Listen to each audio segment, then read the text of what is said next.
Quand tu veux être médecin, il va falloir que tu fasses des études en médecine. Quand tu veux être maître, tu veux être avocat, tu veux être juriste, il va falloir que tu fasses effectivement des études en droit.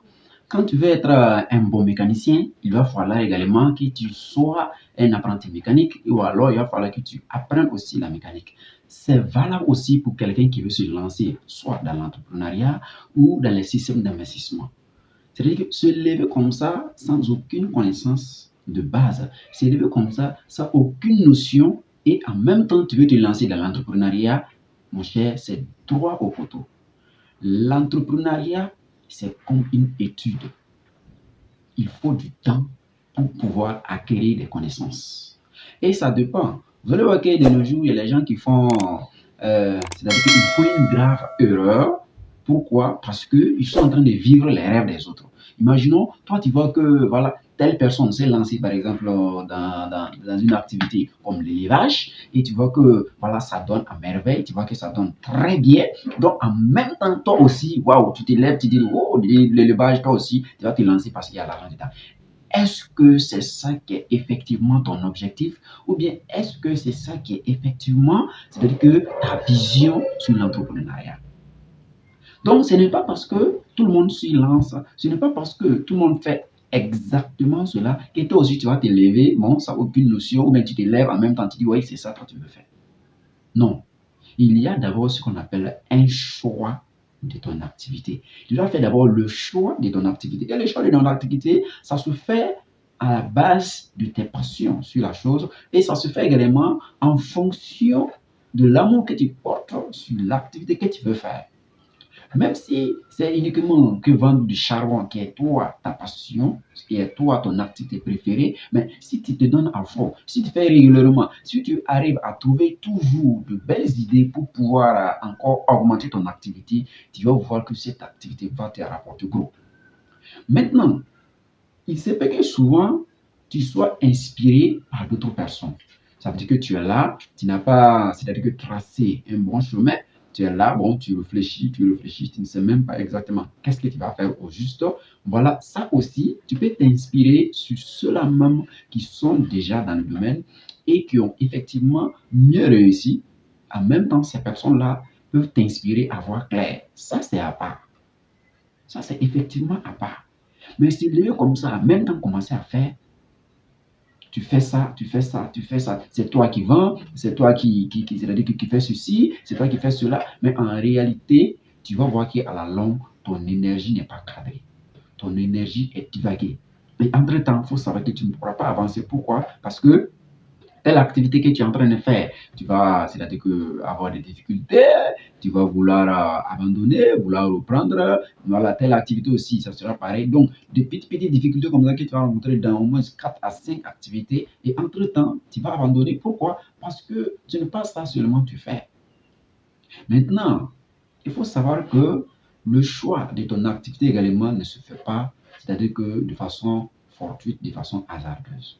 Non, je prends toujours mon exemple d'élevage pour ceux-là qui veulent se lancer sur l'élevage. D'accord? En même temps, la personne doit d'abord se poser la question, alors, moi, l'élevage, c'est ma passion, alors, je veux faire en même temps cette activité. Mais je dispose quoi comme ressources? Je dis ressources. Je n'ai pas dit que je dispose quoi comme argent.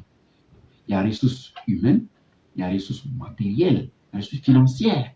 Généralement, les gens pensent que lancer une activité, en même temps, il faut avoir l'argent. Non, ce n'est pas forcément l'argent que tu dois avoir. Il y a des activités que tu peux lancer sans argent, mais les ressources que tu as eu à engager dans la mise en œuvre de cette activité-là, on peut même monétiser ça. Je prends un exemple terre à terre. Toi, tu veux par exemple te lancer sur l'élevage, d'accord? Alors, tu as un oncle ou une tante ou un frère, voilà, qui a un terrain. Tu vas lui proposer, c'est-à-dire que ton idée, tu vas lui dire, bon, voilà, toi, tu veux te lancer dans l'élevage, mais tu n'as pas de terrain. Voilà, tu lui expliques un peu l'idée. Il va te dire, bon, enfin, moi, j'ai un terrain, j'ai un champ, ouais, je ne fais rien, donc tu peux prendre. Donc, ça fait comment? Ça veut dire que, au lieu d'acheter un terrain, voilà que tu as eu un terrain gratuitement. Et si le terrain coûtait 3 millions, voilà que tu as réduit 3 millions dans tes dépenses.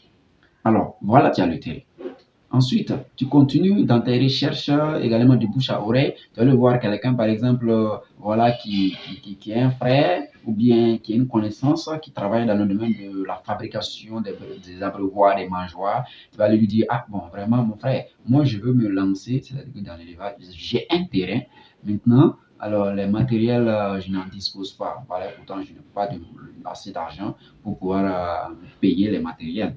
Voilà, donc je voulais demander ton aide si tu peux m'aider avec c'est-à-dire que tu peux m'aider avec c'est-à-dire certains matériels, ça va beaucoup m'aider.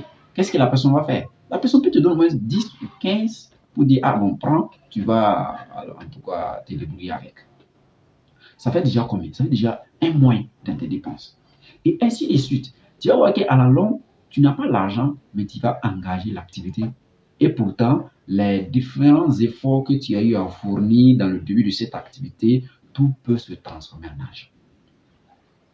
Donc, cette question de vouloir juste s'asseoir, voilà, attendre ce qu'on puisse avoir l'argent pour pouvoir engager l'activité, non, c'est un mauvais choix.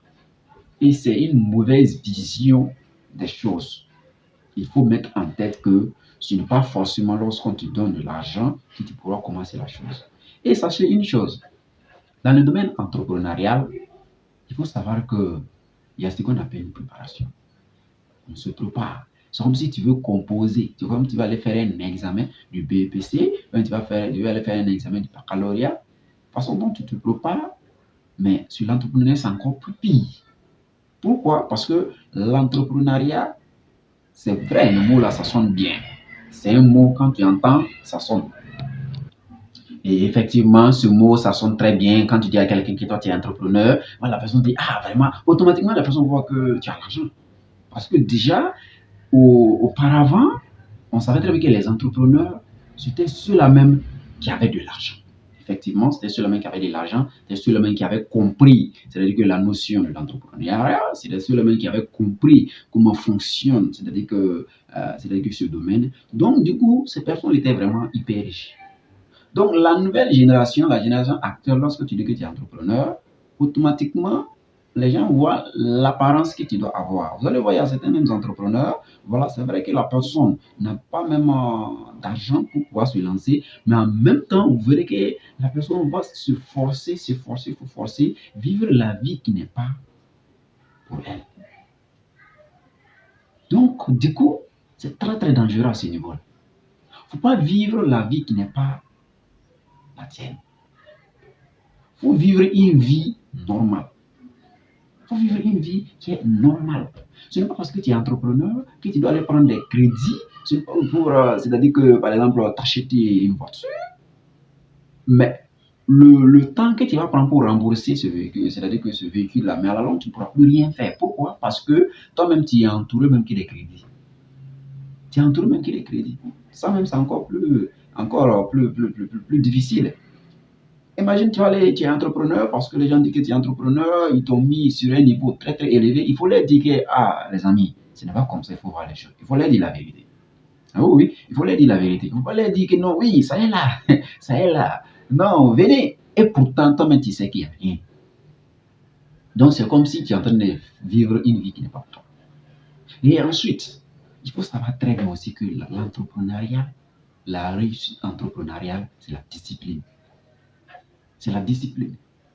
Peu importe les phrases de motivation que tu vas lire, peu importe les audios de motivation que tu vas écouter, si tu veux là, il faut lire des centaines, des milliers, des millions de documents.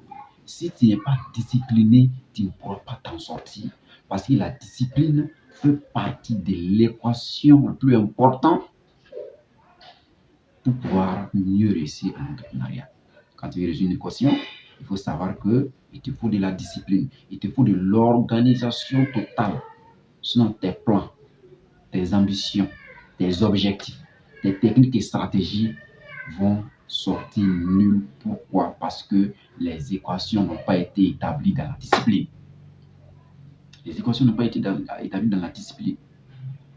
Une équation sans discipline, tout le monde connaît le résultat.